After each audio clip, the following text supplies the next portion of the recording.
Bagaimana cara mengatasi saraf penyempit tanpa menggunakan obat-obatan kimia tanpa bolak-balik ke rumah sakit?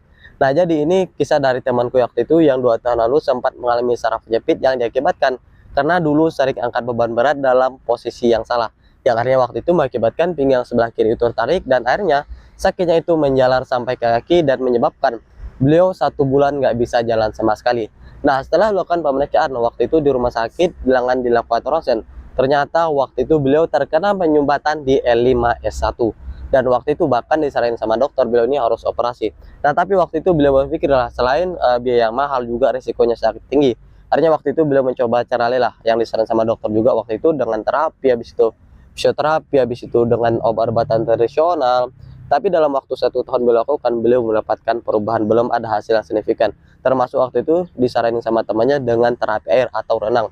Tapi dalam waktu 1 tahun juga itu belum mendapatkan hasil yang signifikan.